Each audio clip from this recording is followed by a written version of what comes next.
Hello everyone. तो ये lecture 6 है और लास्ट है फोरियर सीरीज़ का। ठीक है। अगर पहले लेक्चर्स नहीं देखे हैं तो पहले उन्हें देख के आओ, उसके बाद यही समझ में आएगा। तो इसके अंदर आज हम अप्रोक्सीमेशन पढ़ेंगे। तो अप्रोक्सीमेशन होती क्या है? तो तुमने एक नॉर्मल फंक्शंस देखे होंगे, उन्हें अगर एक सीरीज़ की फॉर्म में हम लिखते हैं तो इन्फिनिटी तक जाते हैं। तो कई बार हम क्वेश्चंस के अंदर या फिर कहीं पे भी यूज़ करते हैं, एप्लीकेशंस होती हैं, तो एक पर्टिकुलर वैल्यू तक ले लेते हैं, बाद की सीरीज़ को नेगलेक्ट कर देते हैं। तो वो किस हिसाब से, मतलब कितनी एरर आ जाती है फिर उससे फंक्शन के अंदर, और क्या होती है, कैसे होती है, वो सब इसके अंदर पढ़ेंगे। तो जैसे कि एफ एक्स अगर हमारा एक फंक्शन है, फोरियर सीरीज से अगर हम लिखते हैं, तो उसमें एन जो है हमारा इन्फिनिटी तक जाता है। ठीक है। लेकिन अगर आप इन्फिनिटी की जगह कुछ एन फिक्स कर दें, फाइनाइट हो जाए, तो वहीं फिर ये अप्रोक्सीमेशन का साइन आ गया। ठीक है। मतलब एग्जैक्ट इसके बराबर नहीं है, लेकिन इसके आसपास है। तो अगर इस तरह से आ जा रहा है तो उसके बाद ओरिजिनल फंक्शन में और उसमें कितना एरर होगा, कैसे होगा, उसके अंदर उस चीज़ को हम देखेंगे इसके अंदर। तो हमें देखना है कि क्या ये जो इक्वेशन हमने लिखी है ये बेस्ट अप्रोक्सीमेशन है उसकी, जो फंक्शन है एक्चुअल में। तो अगर है तो फिर कैसे पता करेंगे कि एरर कितनी है, क्या है। ठीक है। तो इस फॉर्म में लिख दिया है हमने। ठीक है। तो अभी हमने ए एन को कैपिटल ए एन लिख दिया है, बी एन कैपिटल हो गया, ए को ए नोट कर दिया। बेस्ट सॉल्यूशन का मतलब है कि एरर अप्रोक्सीमेशन जो है मिनिमम होनी चाहिए। तो टोटल स्क्वायर एरर जो का जो फॉर्मूला होता है, ये डायरेक्ट क्वेश्चंस में पूछा जाता है। ठीक है। तो एफ़ का रिलेटिव टू एफ़ क्या होगा, माइनस पाई से पाई के इंटरवल में ये होगा स्मॉल एफ माइनस एफ का स्क्वायर डी एक्स। और ई हमेशा greater than equal to zero होगा। ई क्या है, हमारा टोटल स्क्वायर एरर है। अभी और अच्छे समझ में आएगा तुम्हें। तो ई मिनिमम कब होगा, एरर सबसे कम कब होगा, जब हमारा ए एन जो कैपिटल ए एन है वो स्मॉल ए एन के इक्वल हो जाए, तब तो सीरीज़ वही इन्फिनिटी तक जाएगी।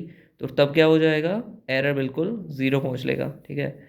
तो मिनिमम एरर कब होगा, जब हमारा ए नोट ए एन इसके बराबर हो, ए एन इसके और बी एन इसके। ठीक है। ऑब्वियस है। अब मिनिमम स्क्वायर एरर के लिए क्वेश्चंस आते हैं एग्जाम में, तो उसके लिए डायरेक्ट इक्वेशन तुम्हें याद रखनी है, बिल्कुल याद रखनी है। यही है बस इक्वेशन, ये समझ लो। E star equal to minus pi to pi F square D X, small F है, minus pi to a naught square plus sigma जो हमारा समेशन है N to one to N A N square plus B N square. ठीक है। तो एक normal function के लिए जिसमें हम नॉर्मल एफ एक्स हमने ले रखा है, पूरी सीरीज कंसिडर करी हुई है, उसके लिए ई स्टार जो है जीरो होता है। और जो हमने अप्रॉक्सीमेशन करा है उसके अंदर E greater than equal to zero होगा। मतलब जीरो कब होगा, जब हमारी पूरी सीरीज़ है, लेकिन ग्रेटर देन कब होगा, जब कुछ ना कुछ अप्रॉक्सीमेशन करिए, तभी तो एरर आएगा। तो सबसे पहले तो ये अगर ग्रेटर देन जीरो आएगा तो ये वाला हमारा ग्रेटर देन इक्वल टू इससे होगा, इससे बड़ा होगा ये वाला चीज़। तो वही चीज़ हमने यहाँ पे लिखी है, this is greater than this. ठीक है। एन टेंस टू इन्फिनिटी के लिए ई स्टार जीरो हो जाएगा और इक्वेशन किस में कन्वर्ट हो जाएगी, इक्वल टू हो जाएगा। तो ये जो इक्वेशन है, अब ये इसका बहुत यूज़ होता है। ठीक है। तो इसका, इसे हम पार्सेवल्स आइडेंटिटी भी बोलते हैं। ठीक है। तो इसी आइडेंटिटी को यूज़ करके हम बहुत सारे मतलब इंटीग्रल्स होते हैं, कॉम्प्लेक्स जो होते हैं, उन्हें सॉल्व कर सकते हैं। जैसे कॉस फॉर थीटा होता है, तो एफ को कॉस स्क्वायर थीटा मान लेंगे और एफ स्क्वायर सॉल्व कर देंगे, तो कॉस स्क्वायर थीटा का हमें ए एन बी एन निकालने हैं, ए नॉट निकालना है, उन्हें इसमें अंदर पुट कर देंगे और इंटीग्रल की वैल्यू मिल जाएगी। देखो कितनी ईजी हो गया। ये एग्जाम्पल समझते हैं। सबसे पहले तो एक डायरेक्ट क्वेश्चन है कि टोटल मिनिमम स्क्वायर एरर निकालो एफ का relative to F X in the interval this. और एफ एक्स ये दे रखा है। ठीक है। इसमें एन की वैल्यू कर रखी है 1 से 5 तक। हमें 1 2 3 4 5 तक सीरीज लेनी है बस। तो इसका अगर हम फोरियर एक्सपेंशन करेंगे तो ये एक ऑड फंक्शन है।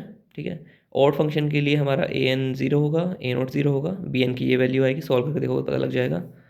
और ये इवन एन के लिए सर्वाइव नहीं करेगा, ऑड एन के लिए आएगा। ठीक है। तो अब हम उस इक्वेशन का यूज़ करेंगे। ठीक है। सबसे पहले तो हमारा एफ एक्स क्या हो जाएगा, बी एन की सीरीज़ आ जाएगी बस। ठीक है। ये फोरियर एक्सपेंशन इसका लिखा है। तो अगर एन इक्वल टू 5 तक करना है तो बस 5 तक टर्म्स लेंगे हम इसके अंदर। तो इस वाली इक्वेशन से ए नोट ज़ीरो है, ए एन ज़ीरो है, ये हमने निकाल ही लिया। ठीक है। F square. ठीक है। तो एफ स्क्वायर डी एक्स अगर हमें निकालना है तो वो क्या हो जाएगा, एफ़ की वैल्यू यहाँ से लिख देंगे। एफ स्क्वायर क्या हो जाएगा, ए वन फंक्शन है, तो टू बाहर निकालेंगे, जीरो टू पाई लिमिट रख देंगे, और वन एक्स आ जाएगा, तो टू पाई आ जाएगा ये एफ स्क्वायर डी एक्स। ये हमें मिल गया। बी एन हमें पता है। ठीक है। इन सब की वैल्यू इसके अंदर रखेंगे। ठीक है। तो एरर क्या था हमारा, एरर था ये F square D x minus pi, इस इक्वेशन के अंदर रखेंगे। इसकी वैल्यू टू पाई आई है, माइनस पाई और ये बी आ जाएगा, तो ये आ जाएगी series 2 pi minus pi b1 square b2 square b3 b4 b5, ठीक है। 5 तक ही लेना है हमें, तो इन सब की वैल्यूज़ रखेंगे, ये आ जाएगा। जब इसे सॉल्व करोगे ये स्टार को, तो अभी आप देखेंगे कि अगर n=1 तक ही लेते हैं हम, ठीक है, मतलब बस हमने ये 1 टर्म तक लिया है इस वाले को और इसमें से माइनस कर दिया है, तो मिनिमम स्क्वायर एरर क्या आ रही है, 1.19 आ रही है। n=2 मतलब 1 भी लिया है, 2 तक लिया है तो ये आ रही है, 3 तक लिया है तो ये आ रही है, 4 तक लिया है तो ये आ रही है, 5 तक लिया है तो ये आ रही है। एक ट्रेंड देखोगे कि ये डिक्रीज़ होती जा रही है, ठीक है। तो मिनिमम स्क्वायर एरर डिक्रीज़ होने का मतलब है कि अब हम करेक्ट मतलब एरर जितनी कम होगी उतना हमारा फंक्शन रियल होगा और बढ़िया होगा, ठीक है, मतलब ओरिजिनल के पास होगा। तो जितने ज़्यादा टर्म्स हो जाएंगे, अगर ये n इन्फिनिटी तक पहुँच जाएगा तो ये ज़ीरो के पास पहुँच जाएगा, ठीक है। तो जस्ट यही समझाने का मोटिव था यहाँ पे कि ये मिनिमम स्क्वायर एरर है, अगर एक टर्म लोगे तो बहुत ज़्यादा एरर आएगी और जितने ज़्यादा टर्म्स होंगे एरर उतनी कम हो जाएगी। अब इस पर क्वेश्चन कैसे बनते हैं, f(x) ये फंक्शन दे रखा है हमें, ठीक है, तो हमें प्रूव करना है ये प्रूव करना है। तो x पाई माइनस एक्स ये भी हमारा क्या है, एक ऑड फंक्शन है, तो इसलिए इसके लिए bn आएगा, और bn ये पीछे सॉल्व करा हुआ है, एक लेक्चर में पढ़ा होगा किसी में, तो bn की वैल्यू ये आती है, ठीक है। तो पार्शियल आइडेंटिटी क्या थी, 2a0² प्लस ये इक्वल टू 1/पाई दिस, ठीक है। तो अब हम इसे सॉल्व करेंगे, ठीक है। तो यहाँ पे क्या नाम है, bn a0 0 है, an 0 है, bn की वैल्यू रख देंगे इसके अंदर, ठीक है।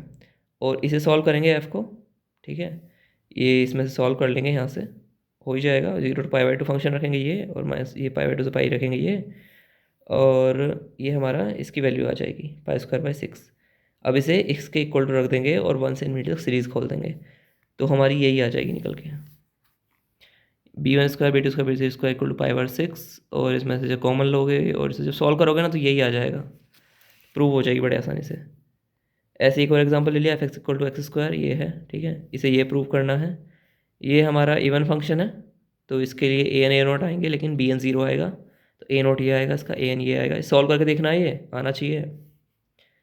तो 1/पाई f² dx क्या आ जाएगा हमारा, 2/5 π4 कैसे आएगा, x5/5, और पाई से ये माइनस कर देंगे, ठीक है। तो यही सॉल्व होके आ जाएगा हमारा, ये 0 to π ले लोगे तो फिर क्या नाम है 2 बाहर आ जाएगा, और ये x5/5 तो पाई आ जाएगा, और नीचे से पाई कैंसिल हो जाएगा, तो यही सॉल्व हो जाएगा, ठीक है। उसके बाद वही हमें क्या नाम है a0 रखना है, an रखना है पार्शियल आइडेंटिटी के अंदर, और इक्वल टू में ये रख देना है, और ये सीरीज़ हमारी यही आ जाएगी। अब जैसे ये सॉल्व किया, इसी तरह से इस एग्जांपल को भी सॉल्व करना, ये आंसर आएगा, ठीक है, सीरीज़ आनी चाहिए। और जैसे ये cos 4x इंटीग्रल वगैरह होते हैं, cos 6x इंटीग्रल है, तो ये भी सेम सॉल्व करे जा सकते हैं। इसके अंदर क्या करोगे, cos² x को f मानोगे और f² हो जाएगा, ठीक है। तो ये इंटीग्रल कैसे निकल के आएगा, इस आइडेंटिटी को यूज़ करोगे, तो ये f² dx क्या है, ये वही है। इसके अंदर cos² x का तुम्हें a0 निकालना पड़ेगा, an निकालना पड़ेगा, bn निकालना पड़ेगा, और उनकी वैल्यूज़ यहाँ पे रख दोगे तो इसकी -π/2 cos 4x dx की वैल्यू मिल जाएगी तुम्हें। सेम cos 6x के लिए क्या लोगे, cos 3x को, ठीक है, f ले लोगे और फिर सेम सॉल्व कर दोगे तो आंसर आ जाएगा। चलिए गाइज, आज का हमारा फोरियर सीरीज यहीं खत्म होती है। ये सारे लेक्चर्स को अच्छे से देख लो, जो चीज़ समझ में ना आए कमेंट सेक्शन में डाउट पूछो, टेलीग्राम पे डाउट पूछो, कहीं पे भी डाउट पूछ लो आप, ठीक है, लेकिन चीज़ समझ में आनी चाहिए। अब जो नेक्स्ट हमारी सीरीज़ चालू होगी वो डिराक डेल्टा फंक्शन की होगी, लेकिन मैथमेटिकल फिजिक्स के अंदर ही ऑफ कोर्स।